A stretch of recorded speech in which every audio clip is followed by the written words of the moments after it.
Hello दोस्तों, मैं क्षितिज यादव। आप देख रहे हैं मेरी यूट्यूब चैनल सक्सेस मीटर पर। दोस्तों, आज मैं आपको प्राचीन इतिहास शुरू कर रहा हूँ, एक तरफ से पढ़ाना प्राचीन इतिहास, उसके बाद मध्यकालीन इतिहास, उसके बाद ऐसे जो आर भर्ती आई है, बिहार टीचर भर्ती आई है, उसके लिए है चला दिए हैं। चलिए देखते हैं प्राचीन इतिहास में किस तरह से क्वेश्चन पूछ जाता है, कहाँ कहाँ से पूछ जाता है। दोस्तों देख लेते हैं। इसमें दिया है, देखिए, स्रोत के आधार पर इतिहास को 3 भागों में बांटा गया है: प्रागैतिहासिक काल, आद्य ऐतिहासिक काल और ऐतिहासिक काल। प्रागैतिहासिक काल क्या है, पहले समझ लेते हैं। प्रागैतिहासिक काल उसे कहते हैं दोस्तों जिसका कोई लिखित साक्ष्य ना मिले हो, ना पढ़ा हो गया हो, कोई साक्ष्य ना हो, जहाँ पे उसे प्रागैतिहासिक काल कहते हैं। आद्य ऐतिहासिक काल उसे कहते हैं जिसका लिखित साक्ष्य मिला हो दोस्तों, लेकिन वो पढ़ा ना जा सको, किस भाषा में लिखा हो, क्या लिपि है, जिसको पढ़ा ना जा सके, वह आद्य ऐतिहासिक काल है, जिसका लिखित साक्ष्य मिला है, ना पढ़ा जा सके। उसी क्रम में बात आता है ऐतिहासिक काल। ऐतिहासिक काल में ऐसा है दोस्तों जिसका लिखित साक्ष्य भी मिला हो और उसे पढ़ा भी जा सकता है, इसे ऐतिहासिक साक्ष्य कहते हैं। ठीक, उसी क्रम में बात की जाए, देखते हैं प्रागैतिहासिक काल रॉबर्ट खोज किसने की? रॉबर्ट ब्रूसफोर्ड द्वारा की गई थी। रॉबर्ट ब्रूसफोर्ड द्वारा प्रागैतिहासिक काल की खोज की गई थी। 1820 में जर्गेनस थॉमसन द्वारा इसे 3 भागों में बांटा गया। जर्गेनस थॉमसन द्वारा इसे 3 भागों में बांटा गया। दोस्तों कौन कौन सा काल था? पाषाण काल, कांस्ययुगीन काल, लौहयुगीन काल। देख, पाषाण काल क्या था? पाषाण काल क्या था दोस्तों? पाषाण काल वह था जहाँ लोगों द्वारा पत्थरों का उपयोग किया जाता था, पत्थरों का औजार, पत्थरों का बर्तन, पत्थरों को एक गुफाओं में रहना, यह पाषाण काल था। कांस्ययुगीन काल, जब कांस्य धातु का उपयोग होने लगा तो कांस्ययुगीन धातु हो गया। और लौहयुगीन, लौह क्या है? जब लोहों का उपयोग होने लगा दोस्तों, लौहयुगीन काल हो गया। उसी क्रम में बात की जाए दोस्तों, भारतीय पुरातत्व के जनक अलेक्जेंडर कनिंघम, भारतीय पुरातत्व के जनक अलेक्जेंडर कनिंघम, यह पाषाण काल को भी 3 भागों में बांटे हैं। पाषाण काल को 3 भागों में बांटे हैं। ये पाषाण काल जो पहला है, इसे 3 भागों में बांटे हैं। कौन कौन सा काल है? तो पूर्व पाषाण काल, मध्य पाषाण काल, नव पाषाण काल। पूर्व पाषाण काल, पूर्व पाषाण काल, मध्य पाषाण काल, नव पाषाण काल, यह 3 भागों में बांटे हैं हमारे भारतीय पुरातत्व जनक अलेक्जेंडर कनिंघम। इसको देखते हैं ये तीनों कहाँ बांटे हैं, कैसा है। इसको एक बार कन्फ्यूजिंग होता है, एक बार ज़रूर देख लेते हैं दोहरा के। जैसे स्रोत के आधार पर 3 भागों में बांटा गया है: प्रागैतिहासिक, आद्य ऐतिहासिक, ऐतिहासिक। ठीक, उसी पर प्रागैतिहासिक को जर्गेनस थॉमसन द्वारा 3 भागों में बांटा गया है: पाषाण काल, कांस्ययुगीन काल, लौहयुगीन काल। और भारतीय पुरातत्व के जनक जो पाषाण काल है, इसे 3 भागों में बांटेंगे: पूर्व पाषाण काल, मध्य पाषाण काल, नव पाषाण काल। अब देखते हैं पूर्व पाषाण काल पहला। यह पाषाण काल को 3 भागों में बांटा गया है। तो पाषाण काल में क्या क्या बातें हैं कि पाषाण काल में क्या क्या हुई हैं, मध्य पाषाण काल में क्या क्या हुई हैं, नव पाषाण काल में क्या क्या हुई हैं, ये सब देख लेते हैं। ठीक, तो यहाँ देखिए आधार डाले हैं: पूर्व पाषाण काल, मध्य पाषाण काल, नव पाषाण काल। काल पहले देख लेते हैं, कब से कब तक पूर्व पाषाण काल था, कब से कब तक मध्य पाषाण काल था, कब से कब तक नव पाषाण काल था। ठीक, तो 25 लाख BC से 10,000 BC तक पूर्व पाषाण काल था। 10,000 से BC से 4,000 BC तक हमारा मध्य पाषाण काल था। और 10,000 BC से 1,000 BC तक हमारा नव पाषाण काल था। तो दोस्तों आप कुछ कन्फ्यूज होंगे, मैं बता देता हूँ। इसे आप 4,000 BC से 1,000 BC भी कह सकते हैं, लेकिन आपको लिखा मिलेगा 10,000 BC से 1,000 BC, आप कह सकते हैं इसको। ठीक, तो BC का क्या मतलब है दोस्तों? इसका मतलब है ईसा पूर्व। ईसा पूर्व आप समझते हैं, ईसा पूर्व किसे कहते हैं? ईसा पूर्व उसे कहते हैं जब ईसा मसीह का जन्म हुआ था दोस्तों। ईसा मसीह भगवान का जब जन्म हुआ था, उसके पहले की जो बातें हैं उसे ईसा पूर्व कहेंगे। और ईसा मसीह के जन्म के बाद जो बातें हैं उसे ईसवी कहेंगे। आप समझ गए होंगे मेरे कहने का क्या मतलब है। ठीक है दोस्तों। ठीक, अब चरण क्या है? चरण में पहले में देखते हैं पूर्व पाषाण काल क्या चरण था। पूर्व पाषाण काल, मध्य पूर्व पाषाण काल और उच्च पूर्व पाषाण काल, यह इसका चरण था।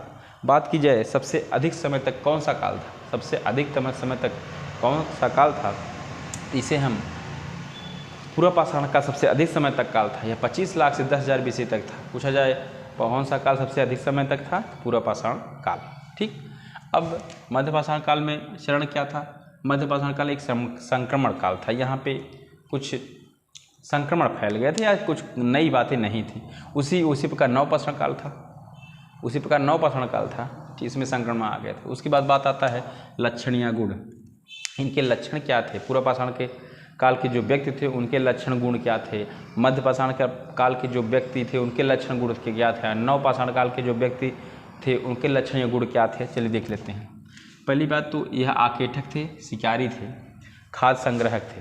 ठीक, कहा जाता है तो यह आकेठक जंगलों में रहने वाले थे, तो आकेठक होंगे ही, शिकारी होंगे ही, जंगलों में रहने वाले खाद्य संग्राहक थे, अपने खाद्य वस्तुओं को संग्रह करते, एक जगह रखते थे। ठीक, लेकिन पूर्व पाषाण काल में इनको कृषि एवं पशुपालन का ज्ञान नहीं था। इन्हें पूर्व पाषाण काल में कृषि एवं पशुपालन का ज्ञान दोस्तों नहीं था। अब बात आती है मध्य पाषाण काल में। मध्य पाषाण काल की बात की जाए तो इसमें आखेटक, शिकारी और यह सब थे, खाद्य संग्राहक थे दोस्तों। लेकिन बात की जाए यह पशुपालन की शुरुआत यहाँ शुरू हो गई थी। ठीक, मध्य पाषाण काल में पशुपालन की शुरुआत शुरू हो गई थी और यह पशुपालन में क्या पालते थे, कुत्ता।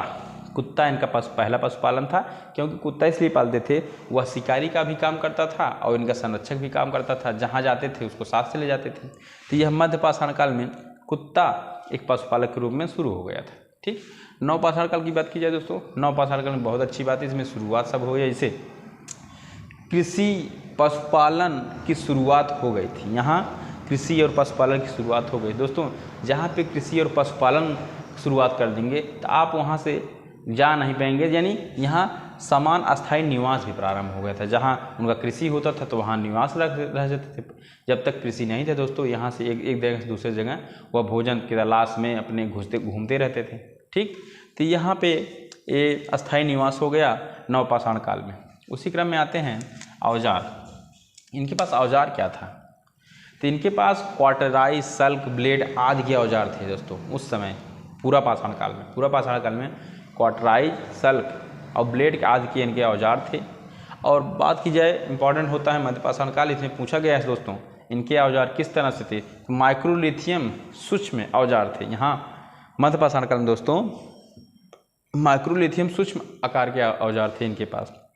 उसकी बात की जाए नव पाषाण काल की, नव पाषाण काल में दोस्तों इनको स्लेट के औजार थे, स्लेट के बने इनके औजार होते थे औजार।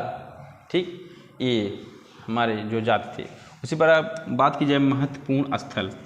ये महत्वपूर्ण स्थल क्या है, इसका कहने का मतलब है पूर्व पाषाण काल में जो महत्वपूर्ण स्थल हैं कहाँ पे मिले हैं क्या, और मध्य पाषाण काल में कौन से महत्वपूर्ण स्थल हैं, कहाँ मिले हैं कैसे, और नव पाषाण काल में महत्वपूर्ण स्थल कहाँ मिले हैं कैसे, इसको देख लेते हैं। ठीक, यह क्वेश्चन सब पूछा जाता है दोस्तों। जैसे बात की जाए, इसमें दिया है पूर्व पाषाण काल में अतिरंपक्कम, अतिरंपक्कम एक स्थान है जो तमिलनाडु में है, और हथनोरा एक स्थान है जो मध्य प्रदेश में। अतिरंपक्कम और हथनोरा ये जो दो स्थान हैं, यहाँ से क्या मिला है, मानव की खोपड़ी मिली है। मानव खोपड़ी में कहाँ बात की जाए तो मानव का कंकाल हमें कहाँ से मिला है, अतिरंपक्कम और हथनोरा पूर्व पाषाण काल में। यह तमिलनाडु में है या एमपी है, मानव का कंकाल हमें यहीं से मिला है, यह पूर्व पाषाण काल में मिला था। ठीक, और अगला है भीमबेटका जो मध्य प्रदेश में है, नदी घाटी। भीमबेटका मध्य प्रदेश में है, नदी घाटी से, नर्मदा नदी घाटी से चित्रकारी का साक्ष्य मिला। भीमबेटका जो मध्य प्रदेश में है और नर्मदा घाटी से, नर्मदा नदी घाटी से, जो नर्मदा घाटी है और भीमबेटका से, वहाँ चित्रकारी का साक्ष्य मिला है इनको पूर्व पाषाण काल में। और मिर्ज़ापुर यहाँ लिखे हैं, मिर्ज़ापुर में तीनों काल के औजार प्राप्त हुए हैं। मिर्ज़ापुर में तीनों काल के औजार प्राप्त हुए हैं, यह पाषाण काल में लिखवा दिए हैं दोस्तों। इसी क्रम में बात की जाए मध्य पाषाण काल। मध्य पाषाण क्या है, मध्य पाषाण काल में क्या मिला था, तो चौपनी मांडो यह मध्य प्रदेश में है, यूपी में है दोस्तों। चौपनी मांडो यह यूपी में है और यहाँ पे क्या मिला था, यहाँ मिट्टी के बर्तन के साक्ष्य मिले, मिट्टी के बर्तन के साक्ष्य मिले। और सराय नहराया यह भी यूपी में है, इसमें भी मिट्टी के साक्ष्य मिले हैं। बागौर यह राजस्थान में है, और आदमगढ़ यह यूपी में है। आदमगढ़ की बात की जाए, बागौर की राजस्थान में है, सराय नहरा यूपी में है, और चौपनी मांडो यह यूपी में है। इसमें मिट्टी के बर्तन के हमारे साक्ष्य मिले हैं। ठीक, नव पाषाण काल में किसके साक्ष्य मिले हैं, यहाँ लिखा है बुर्जहोम जो कश्मीर में है, और यहाँ पे साक्ष्य मिले हैं गड्ढे में रहने का साक्ष्य।